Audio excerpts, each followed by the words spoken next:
Baik, Om Swastiastu. Assalamualaikum warahmatullahi wabarakatuh. Terima kasih atas kesempatannya.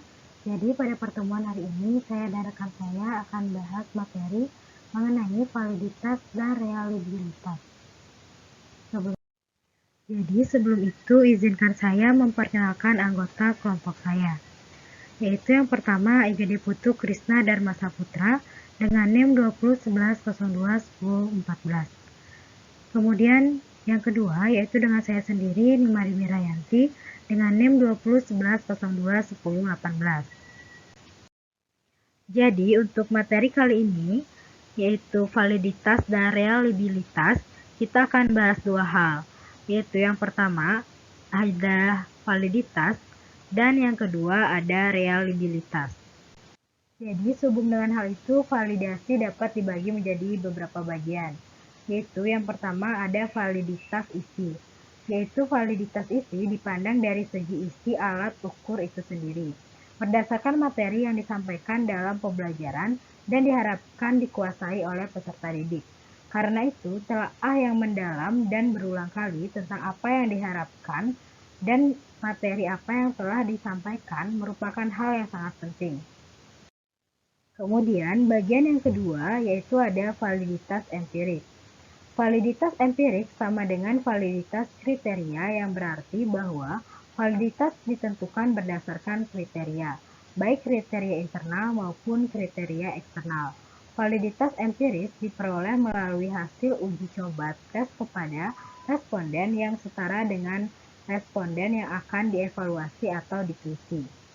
Kemudian validitas yang ditentukan berdasarkan kriteria internal disebut dengan validitas internal, sedangkan validitas yang ditentukan berdasarkan kriteria eksternal disebut dengan validitas eksternal.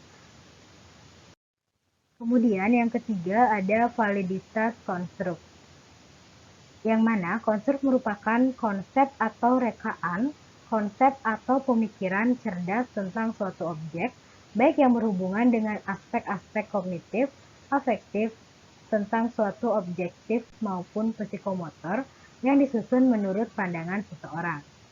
Jadi, suatu alat ukur dapat dikatakan mempunyai validitas konstruk yang tinggi dalam kreativitas kalau instrumen tersebut umpamanya dapat dibedakan orang yang mempunyai kreativitas tinggi dan orang yang mempunyai kreativitas rendah.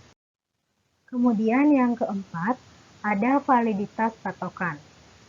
Validitas patokan ini dibagi menjadi dua tipe, yaitu validitas prediktif, yang mana jenis validitas ini dikaitkan dengan prediksi atau perkiraan yang akan terjadi di masa datang.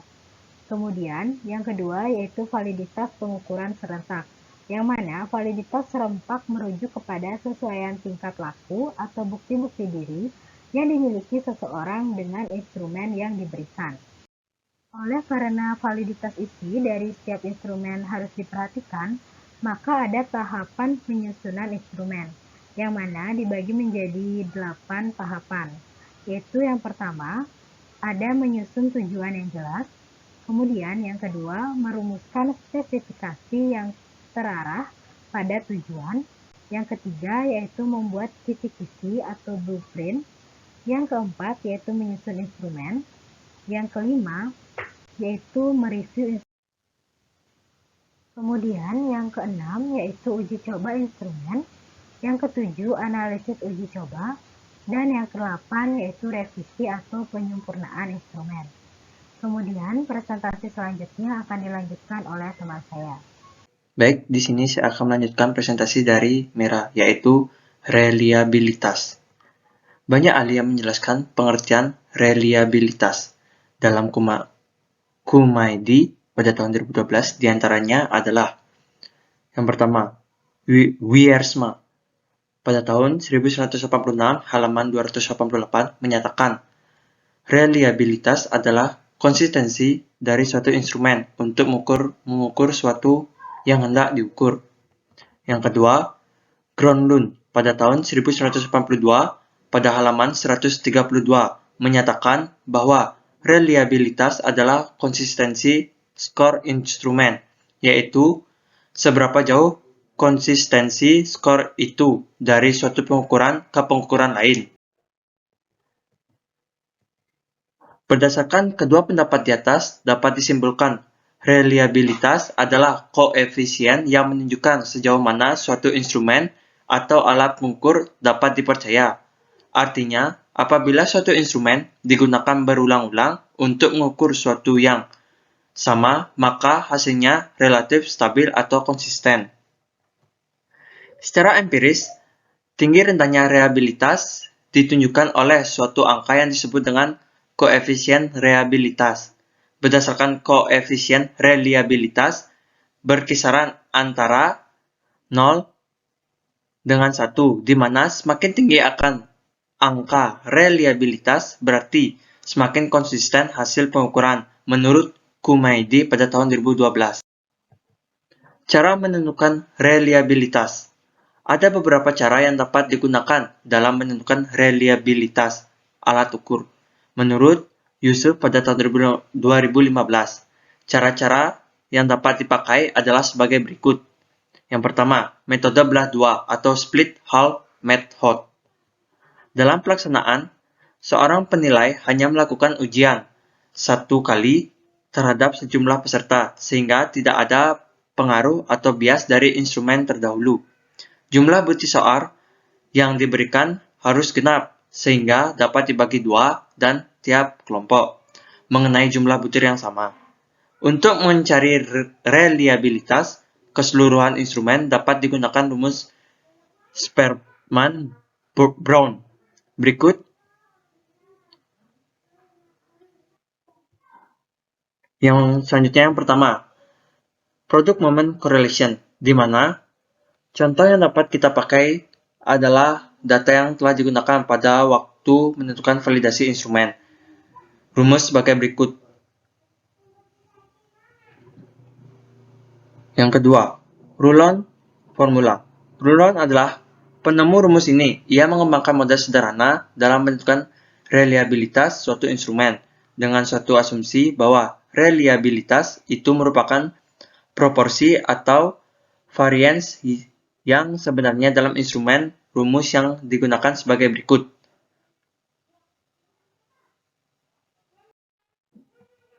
Yang ketiga, Flanagan formula, di mana secara konseptual rumus yang dikemukakan Flanagan tidak jauh berbeda dari Rulon formula. Ia menjelaskan bahwa kesalahan variance merupakan jumlah variance dari kedua belahan, genap dan ganjil.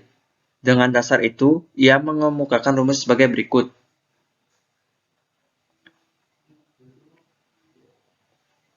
Seperti juga dengan Rulon formula, Flanagan menyatakan bahwa reliabilitas yang didapat merupakan estimasi terhadap reliabilitas instrumen keseluruhan. Yang keempat, Kuder-Richardson 20 atau KR20. Kalau dalam Rulon, Flanagan, maupun Pearson product moment, jumlah item yang telah dibagi atau dibagi haruslah sama, sebab yang akan dibandingkan jumlah skor belahan pertama dengan kedua atau genap ganjil, maka KR2 yang dikembangkan Kuder dan Richardson tidak demikian halnya. Ini merupakan rumus dari Kuder-Richardson. Baik, yang selanjutnya ada Kuder-Richardson 21 atau KR21. KR21 dikembangkan dari KR20 apabila tingkat kesukaran butir hampir sama. Maka lebih baik menggunakan KR21 daripada KR20. Rumus yang digunakan untuk KR21 sebagai berikut.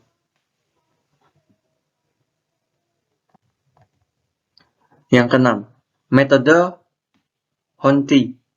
Berbeda dengan cara terdahulu, dengan membelah atau membagi item menjadi dua kelompok, maka Heath menggunakan pendekatan ANAVA atau Analysis of Variance dengan menentukan reliabilitas instrumen.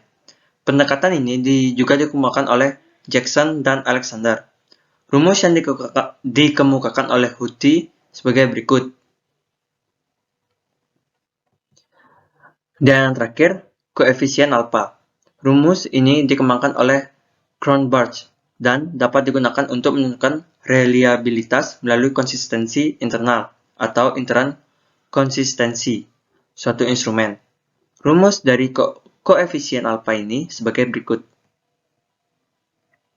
Materi selanjutnya ada model ulangan atau tes retest. Reliabilitas instrumen atau re-instrument sering disebut dengan istilah coefficient of stability, yaitu bagaimana kestabilan skor setiap individu apabila dilakukan pengujian dalam waktu yang berbeda, tetapi dengan kondisi dan perlengkapan yang sama atau hampir bersamaan. Rumus yang dapat digunakan untuk menentukan instrumen-instrumen adalah product moment correlation. Salah satu yang perlu diingat dalam menerjemahkan koefisien reliabilitas dapat yakini apabila waktu atau jarak antara instrumen pertama dan re-instrumen atau yang kedua pendek, maka peserta didik masih ingat beberapa jawaban dari instrumen pertama. Jarak waktu yang tepat antara periode pertama dan retest atau tes kedua adalah sekitar 1 bulan. Oleh karena itu, beberapa kelemahan dari instrumen ini. Yang pertama, sangatlah susah bagi penilai untuk meminimalkan pengaruh faktor-faktor lain di luar tes pada waktu penadministrasian instrumen itu, baik pada instrumen pertama maupun yang kedua.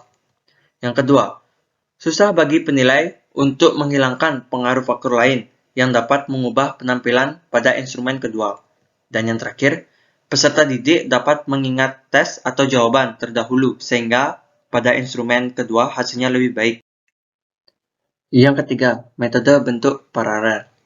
Bentuk ini tidak dapat digunakan untuk memperkirakan reliabilitas dari semua tipe, tetapi koefisien yang dihasilkan dengan cara ini hanya menggambarkan ekuivalensi antara kedua instrumen atau hanya menunjukkan hubungan antara kedua instrumen tersebut. Bentuk ini dapat menunjukkan ekuivalen dalam kesukaran butir dan isi konten. Dalam pelaksanaannya, instrumen ini juga berbentuk instrumen, tetapi yang diberikan kepada pengadministrasian kedua adalah instrumen yang setara dengan instrumen yang pertama. Jadi, kedua bentuk instrumen yang diberikan mengukur hal yang sama, dengan meningkatkan kesukaran yang sama, pengetahuan dan keterampilan yang sama, serta sistematika yang sama. Reliabilitas instrumen didapatkan dengan jalan mengorealisasikan skor individu atau peserta didik pada instrumen 1 dan instrumen 2. Beberapa kesukaran yang sering dihadapi adalah yang pertama, kesukaran dalam menyusun bentuk instrumen yang paralel dengan instrumen pertama. Yang kedua, biaya penyusunan lebih mahal dan memakai waktu lebih lama. Dan yang terakhir, rumus yang dapat digunakan dalam menentukan reliabilitas instrumen dalam bentuk paralel ini adalah product moment correlation atau order correlation. Berikut pemaparan materi dari reliabilitas. Sekian, terima kasih.